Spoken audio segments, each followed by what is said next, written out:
So the 5-day decks are in for British Champions Weekend this Saturday, October the 21st. The excitement is building. First things first, the going is soft already, and it is going to get softer by the looks of it. There are 23 millimetres of rain between Wednesday last week and Monday morning, the 16th of October. Dry until Wednesday, that's the 18th. And then they're expecting between 15 and 20 mil between Wednesday afternoon and Saturday, the 21st. So, yeah, soft already, going to get softer. We're going to see that's going to be a theme as we go through. Just running through the 6 races again. As we stand at this 5-day stage, we're still at an anti-post stage. So you're betting horses. If they don't run, and you bet them today and they don't run, you lose your dough. But yeah, just building on what we said a couple of weeks ago, really, when we had a first look at Champions Day. It's a big day and well worth covering. The first race is the Long Distance Cup, over 2 miles, as the name suggests there. And Kyprios has shortened up now, as short as even money, 6 to 5 best price. 10 remain at this stage, at the 5-day stage. Courage Mon Ami, the Gold Cup winner from Royal Ascot in June, is the main one that came out on Monday, but he was about 7 to 1 anyway. Hasn't really done a lot since his Gold Cup win, but I'm guessing he'll be back next year. Like I say, Kyprios in there at 6 to 5. He's had a long break, this horse. Last year's Gold Cup winner. And yeah, hasn't been seen this season until September. He made his first start of 2023 in September. He was second there in the Irish St. Ledger against Eldar Eldarov, and Connections appear pretty happy with that.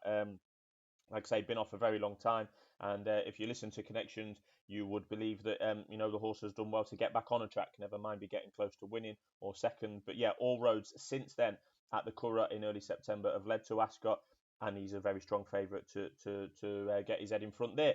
Trushan, his story has been told. You will all well know Trushan, I'm sure. He's as short as 9 to 4 now. That's mainly due to the weather.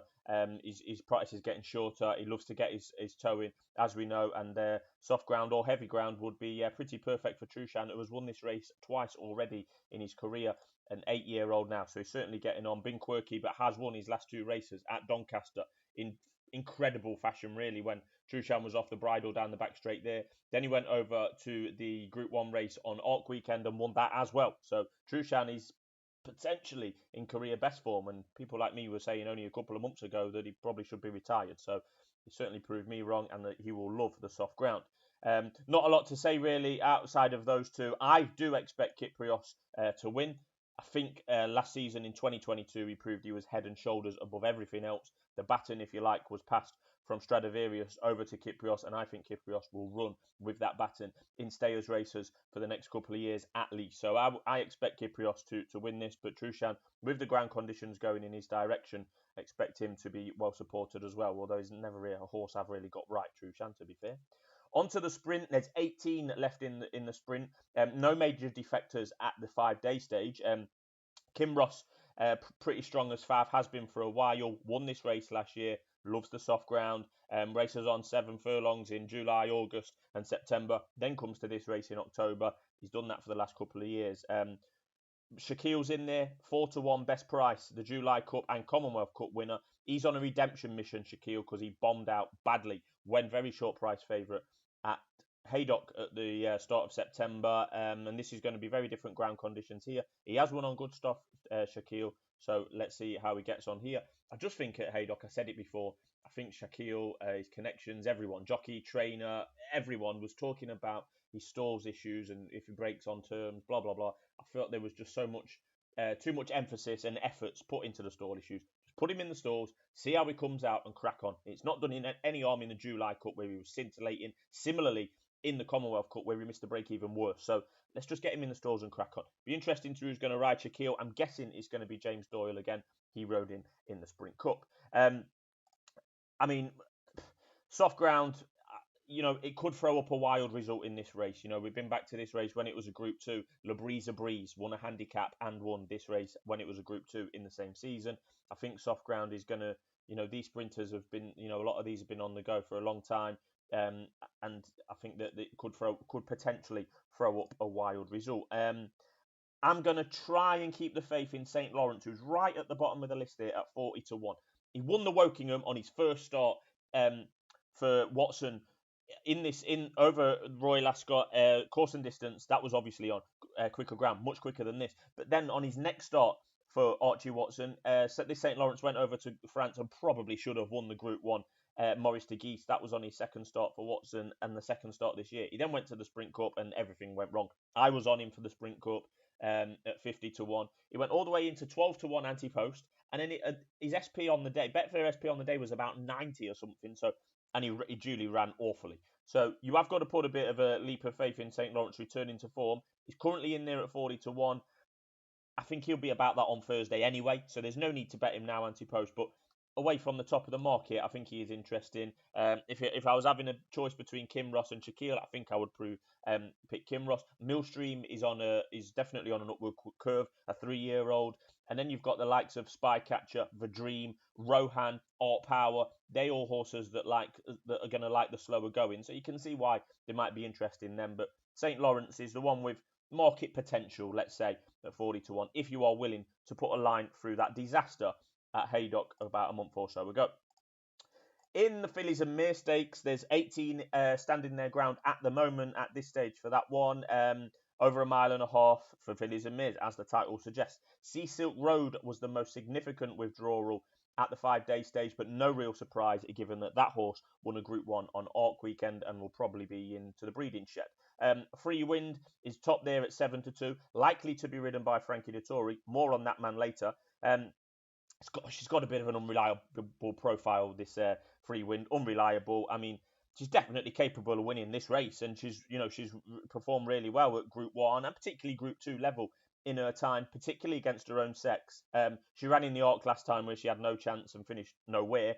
But yeah, she's followed in the market by Jackie O for Aidan O'Brien. This Jackie O, 3-year-old, ran a career best at Longchamp in the Prix de l'Opera 3 weeks ago, and the plan was, before that, Aidan was on record saying she will run in the l'Opera and at Champions Day, and that's duly what she's going to do. She's up in trip again here. This will be her first time over 1.5 miles for Jackie O, and I think she's really interesting. She's in there at 4-1. Time Lock is another that's pretty interesting. 3-year-old, started her career pretty late, was very impressive at Newmarket last month, but I think Time Lock is going to dislike the ground, so I certainly wouldn't be interested in Time Lock, and you might be half surprised if she actually takes part, to be fair. So keep an eye on entries on Thursday for that one. The one I mentioned a few weeks ago on the video was Sweet Memories at 25-1, and I did advise that one as a bet. As you can see there, she's now 10 or 12-1, likely to be the second choice for the Gosden team, but probably going to be ridden by Kieran Schumacher or someone like that. Yeah, this Sweet Memories was behind Time Lock at Newmarket. Time Lock won well, don't get me wrong, but Sweet Memories, made a debut less than a year ago. I think she's definitely on the up. Had a very different experience in that Newmarket race than Time Lock because they raced on either side of the track.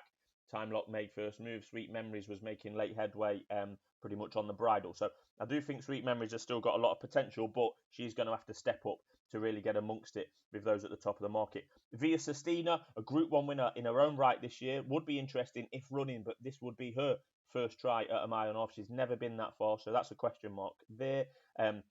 Blue Stocking got beat last time at Chester. Running Lion started the season really well at Newmarket, but hasn't really fulfilled that early promise. So yeah, I do like. I think Jackie O's going to run well. I think she's well worth her position in the market. And Sweet Memories, pretty happy with the position we're in from a couple of weeks ago. If indeed you did take that 25-1, I'm definitely interested in Sweet Memories as well.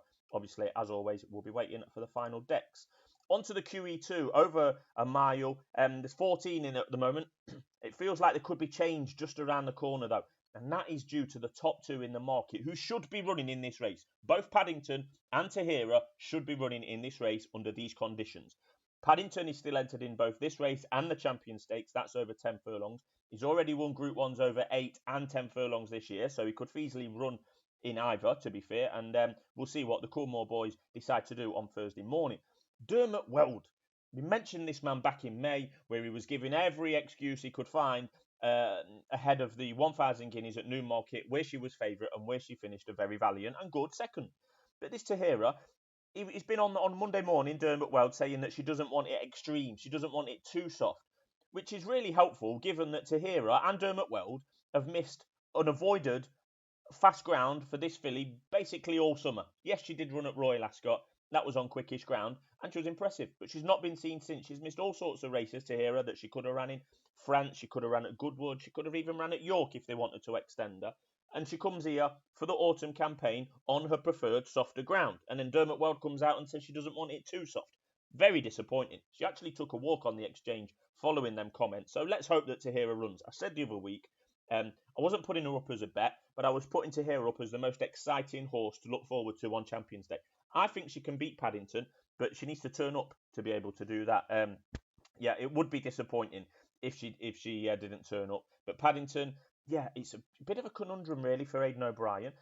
He's got Paddington there at the top of the market in this race. He's chasing the British Trainers Championship, if you believe the media and think that he actually cares, or anyone cares about winning the Trainers Championship. He's got Cairo as well down there at 40-1.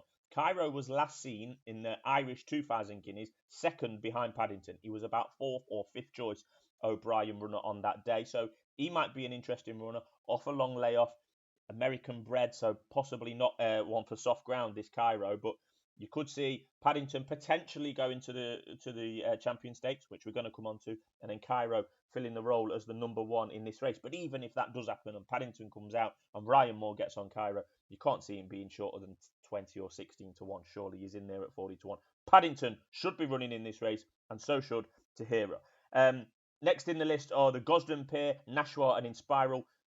Both of those, neither of them want it soft to be very soft. I'm pretty certain that Inspiral won't run and has the option of going to the Breeders' Cup instead. I called that a couple of weeks ago, and I think that's what will happen. And that's why she's in there at 12-1. Despite Inspiral probably putting in a career best effort when winning the Sun Chariot at Newmarket just a couple of weeks ago. Nashwa is also the other horse in this race that also has the option of running the champion as well. This is probably the right race for her, to be honest. I think soft ground and 10 furlongs is too much for Nashwa. And remember, she has won a Group 1 over a mile this year herself. Chaldean could be the forgotten horse here. He's been off since early July, but is a 2,000 Guineas winner in his own right and doesn't mind soft conditions, Chaldean. He's in there at 16-1. I'd say that the 2,000 Guineas form from Newmarket is pretty awful, and he did get battered fair and square by Paddington on his next start after winning the 2,000 Guineas. So, yeah, Chaldean not for me, but an interesting runner nonetheless. I mean, if they was that way inclined, they could have probably retired him already as a classic winner. So Chaldean potentially running at Ascot this Saturday probably signals that he might be back for more as a 4-year-old next year, which is fair enough. As a footnote, Angel Bleu was supplemented into this race on Monday morning and has been put in at 20-1 there, anti-post, as big as 33 actually, this Angel Bleu. That probably tells you all about as much a chance as he's got as winning this race. Onto the champion stakes that we've touched on a couple of times. The most prestigious race on the day, and particularly the one that pays the most to the winner. There's 11 in this race currently. All of them should be on screen there. Nashwa and Paddington already been mentioned as being doubly entered in this race and the previous.